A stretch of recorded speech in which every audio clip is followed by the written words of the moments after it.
Hi everybody.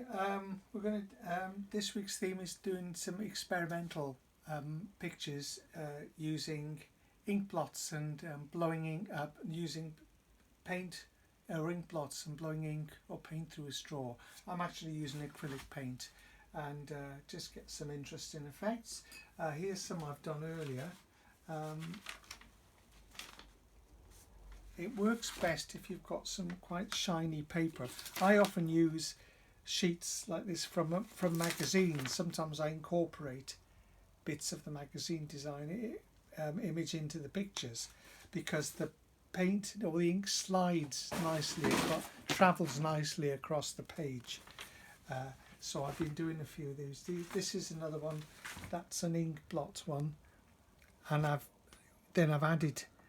It reminded me of an insect, so I put a few blobs and with a straw I made that shape and folded it to get the effect almost like legs.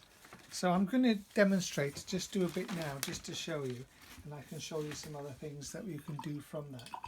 But it's quite fun. You never quite know what you're going to get with this. So let's put a big blob in there.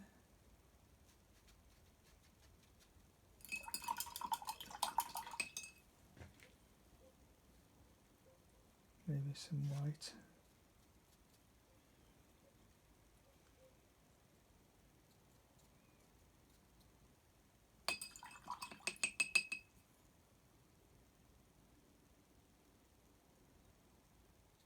Put some blob in the middle.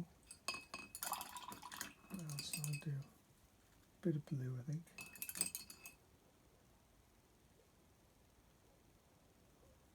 It's important to get the paint quite runny. You don't want it too thick, or it won't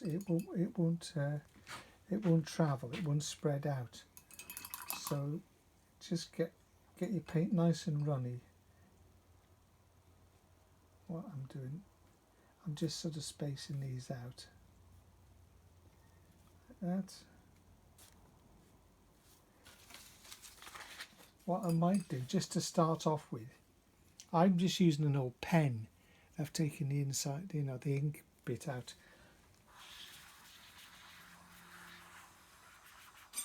Just to start it off with. And what I'm going to do,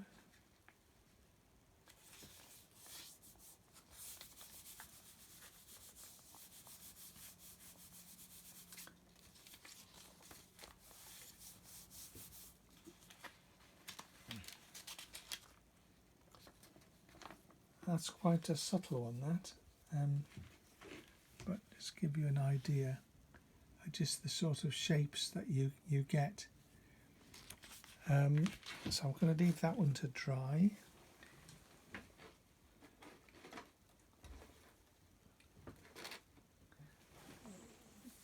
The other thing I find is really interesting, really fun, is doing ink blowing. So I'm going to do it on this piece from magazine. I'm going to perhaps incorporate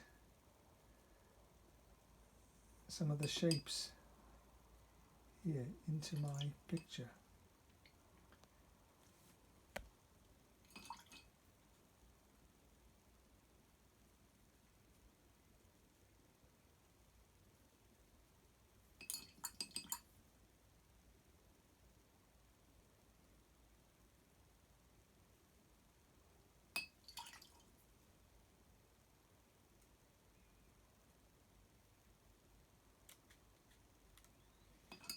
Let's see what happens with this.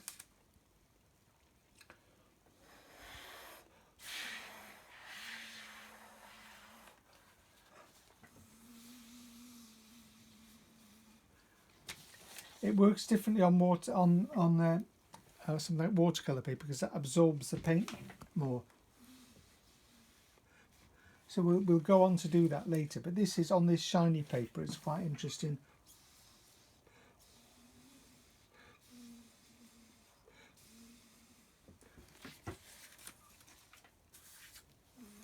The effects you get, and if you keep moving the paper around,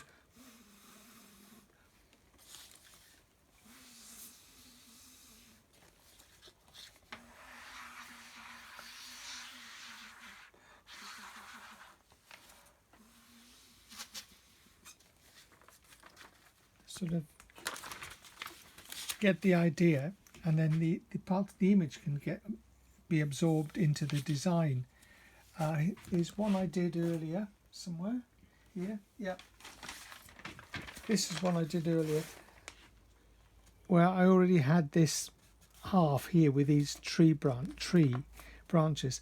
So then this was just blowing ink across in that direction just to get it all to sort of link up. These are some more of the ink blot ones I did earlier. That one again, I just used a page from a magazine. It's interesting now how I got this bit of jewellery sort of going up into the form. It looks a bit like some sort of an anatomical thing, like a pelvis or something. That one. That's another one which I thought was quite spectacular. It's you've probably heard of this thing called the Rorschach Test. You know that it's an old standard of psychiatrists use to see what images people see in ink blots. I mean, if I look at that now, I can see a sort of a figure, almost like some sort of an angel or something, you know, with a face there, arms and legs. It could be, or it could be some sort of winged insect. And these are some of the ones. And this one I showed you earlier. Yeah, that's another one. And here, right, what I'm going to do here, this is one I did earlier. This was amazing. Now this was a complete fluke, a complete accident with this one here. And so what I did, that's on watercolour paper. I've actually painted a sort of little head to go on that because it looked like a figure. Now what I'm going to do with that is I'm going to just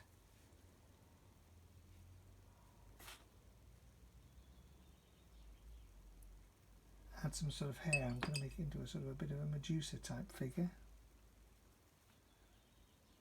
Maybe.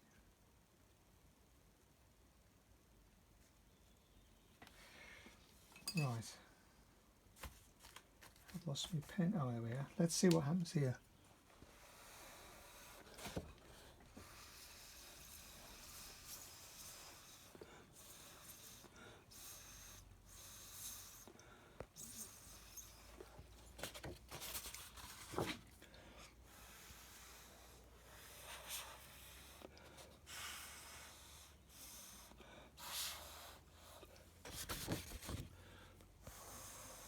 Notice what I do is I keep turning the paper round so you get more random shapes.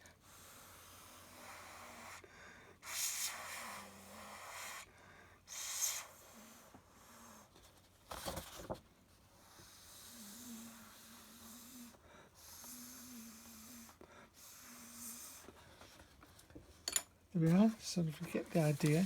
Then what you can do, what I'm going to do later then, is then stick that onto there.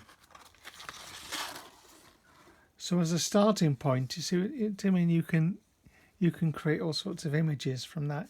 It was just a complete fluke, but it looks so much like some sort of figure, diving figure to me. So that was that one, and I did another one here, another variation on that. Again, from the same ink blot, I ended up with that shape. Again, which looked a bit like a diving figure. Then looking through some of my old magazines, I found this figure. So I tore this bit off. So what I'm going to do is I'm going to glue that to there, and then a couple of the other bits from the same picture that I've torn off, just to get a sort of an interesting composition. And you can just add into that, painting to that. So you know, you can then experiment and turn that into a collage. Right, now if you want to take that to the next level, this is something I've been doing earlier. Where are we? Where I've actually painted a landscape. This is like driftwood on a beach. So I've painted a seascape here, and this was all again ink blown, and I've painted into it. So this was mostly all was accidental. That was just blowing the ink, paint across the page, but then I painted into the branches to make them look more like branches. There's some more that I did earlier like that, and again I've just painted and picked up the highlights. That's another one. Again, it's one of my favourite beaches at Cove Hythe in Suffolk, and just piles of driftwood, but that was painted there. This was one where I've done the same thing, but I've also added in a bit of photo montage as well.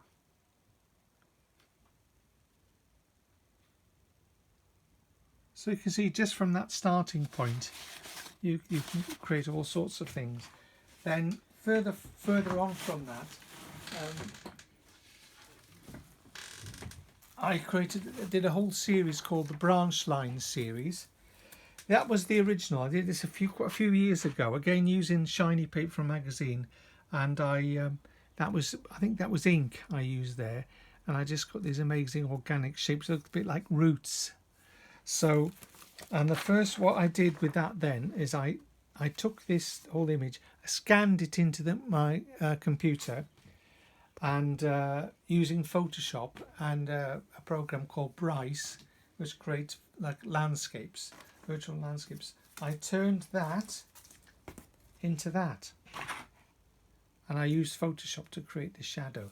So it's sort of like a float, almost like not like a tumbleweed, but just like a floating branch across the desert. And then another one I did. This one's called Mantis, and it's a bit of a variation on the insect idea I showed you earlier with that, where you can see that to me looked like an insect sort of face. Well, I took a little section of one of these. I can't find the exact section I used now, but it was something like that there. I just took one little section, enlarged it, scanned it into the computer, and I created this, and I called it Mantis. And this whole section here was completely accidental. All I did was in the Photoshop was I created the background.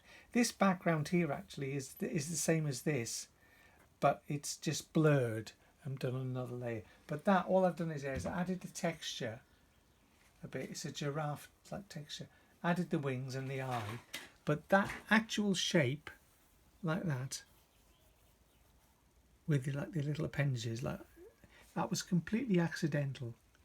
So to a certain extent you can control how you're blowing the paint across the page, but only to a certain extent. But that's the magic of it, is that you don't quite know what you're going to end up with, and especially with the ink blots. I had no idea I was going to get that, which it does look a bit like an anatomical picture, doesn't it? You know, like the lungs and the blood vessels or something. But if you use different colours, there could be flowers, trees, insects. They could be all sorts of things. I got some inspiration if you look at actual trees in real life, there's not much difference. When the effects you get, it's like it's not that different actually. They look amazingly like trees when you do this sort of technique. It works with paint or with ink, or even you could use, like Lois was showing us earlier in the couple of months ago, using coffee or natural dyes, anything that will travel across the paper that you can blow through a straw. So I'm looking forward to finishing that one.